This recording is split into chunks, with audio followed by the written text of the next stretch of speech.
So ngayon mga kababayan, ito, punta naman po tayo dito po sa nakita po nating balita galing po sa Voice of Reality PH. Ayan po yung source natin sabi daw dito mga kababayan, yan, Bongo, itinanggi na sa kanya ang suot na jacket na may tatak na West Philippine Sea. So sabi dito, nakikiisa pa rin umano siya kay Marcoleta sa paniniwalang walang West Philippine Sea mga kababayan. Viral ngayon ng online o sa online ang isang reserve face photo ni Senator Bongo mula sa FIBA World Cup 2023 kung saan makikitang suot ang isang t-shirt na may nakalagay na West Philippine Sea.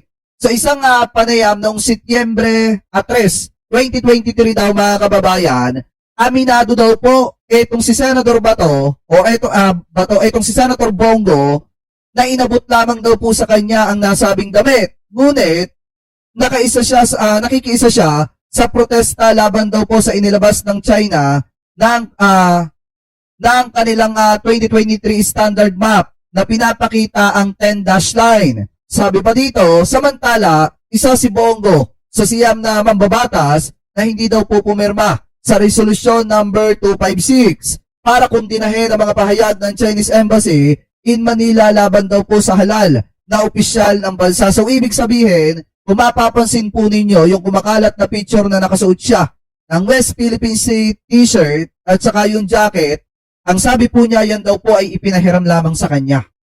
So, sa madalit salita mga kababayan, yung pagsusuot ni Senator Bongo ng ganyang jacket na may tatak na West Philippine Sea, isang malaking kaplastikan po yan. Diba? Isang malaking kaplastika na ipinaglalaban niya kuno o ipinagtatanggol niya kuno ang Pilipinas, pero kalaunan mga kababayan, bumibigay din pala kapag ang pinag-uusapan ay issue na po ng West Philippine Sea na ang kalaban ay China. Mga kababayan, ano po? So ngayon, hindi na rin nakakapagtaka kung bakit masama ang loob ni Tito Sen at kung bakit siya nasasaktan sa posisyon ng ilang senador sa issue po ng West Philippine Sea. So ngayon, ito, pakinggan po natin. Sir, kayo po ba nasasaktan kayo for the institution na may mga kasamahan kayong gano'n ng bansa, mga kinakampihan yung ibang bansa kesa sa kapwa nila Pilipino? Huwag nating sabihin kinakampihan ibang bansa. Hindi kinakampihan ng Pilipinas, nasasaktan ako. Pag hindi ang isang Pilipino, hindi kumakampi sa Pilipinas, di ba? Siyempre, nasasaktan ako. Kailangan, kung ano yung mabuti para sa bansa, doon tayo. Kung pwede nga makalamang eh. Di ba, sa negosyo, ganyan eh. Pagka ang feeling mo, naagrabyado ka, tabla lang yun. Pag ang feeling mo, nakakalamang ka, ay masamang ugali yun. Diba? Anyway, I don't know. Basta bahala na sir magdepensa sa sarili nila. Bahala na sila sir pumalag at magdepensa, magpaliwanag.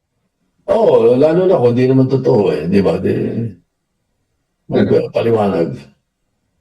Espiable ko lang. Hindi naman porque hindi pumirma sa isang resolusyon eh hindi na siya sang-ayon doon. Wala pa naman ng boto sa floor eh. Eh kung pagdating sa floor, bumoto ng yes. Oh. Di ba? Hindi lang porque pumirma. Remember, nung araw, meron ganyan merong resolution sa EJK na hindi kami nakapirma. Iba sa amin, hindi nakapirma. Oh. Pero kung bobotohan yung resolution, boboto ko in favor eh. Di ba? Pero hindi ako nakapirma rin sa resolution. So, hindi hindi 100% yan nakasulat na kung ano man yan. Alam niyo sana yung siyam na senador na hindi po pumirma, ito mga sinasabi ng mga senador, mga kababayan, sana magulos dili sila. Lalo na at nasa bansang Pilipinas po sila. Dito sila iniluklok bilang senador ng mga Pilipino. Pinagkatiwalaan sila ng milyon-milyong Pilipino para po maglingkod sa bansang Pilipinas. Pero ang problema kasi, kapag ang pinag-uusapan ay issue po ng China at Pilipinas sa West Philippine Sea, tila tumitiklop yung ibang mga senador. So hindi po magandang halimbawa at hindi po magandang tawag dito, hindi magandang pangitain yan para sa mga kababayang Pilipino po natin. Lalo na at ganyan ang pinaggagawa niya mga senador na yan. Si Robin Padilla nga diba lantara na sinasabi na wala siyang pakialam kahit tawagin siya na pro-China. So ibig sabihin, makikita at matitingnan ninyo kay Robin Padilla na talagang yun ang kanyang dinidepensahan, hindi po ang Republika ng Pilipinas. Kaya nga yung mga nagsasabi na para sa bayan, mga nagsasabi na mahal nila ang Pilipinas, kaplastikan yan. Diba kung talagang mahal ninyo ang Pilipinas, bakit di nyo kayang kondenahin ang ginagawa ng China? Alam nyo mga kababayan, sa totoo lang, pagka ang pinag-uusapan natin, yung mga pro-China na yan, yung sinabonggo na yan, talagang hindi ko maiwasan na wag isipin yung yung lumabas na balita about po doon sa siomai. Diba? About to sa siomai king na naging flood control king. Na kung saan mga kababayan, talagang biglaan yung pagyaman from 31,000 mahigit na puhunan naging 120 billion pesos ang perang nakuha or ang mga proyekto o halaga ng mga proyekto na nakubra sa gobyerno. Diba from siomai nag-switch to contractor at tumibatiba sa mga proyekto nung panahon po ni dating Pangulong Rodrigo Duterte. So ngayon, pakinggan po natin itong nakita po nating balita na kung saan, sabi po dito mga kababayan, basahin muna natin hindi na nga napakinabangan, nakaperwisyo pa daw yung mga proyekto, dito daw pong mga ito. Yan daw ang estado ng ilang proyekto sa Bulacan na itinayo ng One Frame Construction, ang kumpanya ng kamag-anak ng isang siomai king na founders mga kababayan na di umano ay bata daw po ni Bongo.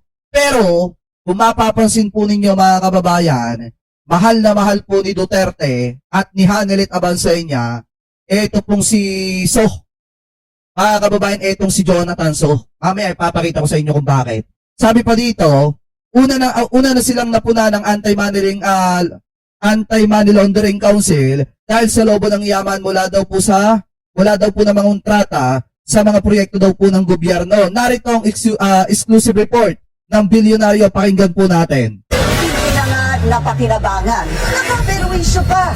Yan daw ang estado ng ilang proyekto sa Bulacan na itinayo ng One Frame Construction. Ang kumpanya ng kamag-anak ng isa sa hindi na nga napakinabangan. Wait lang. Ito, tuloy na natin. Nakaperwisyo pa. Yan daw ang estado ng ilang proyekto sa Bulacan na itinayo ng One Frame Construction.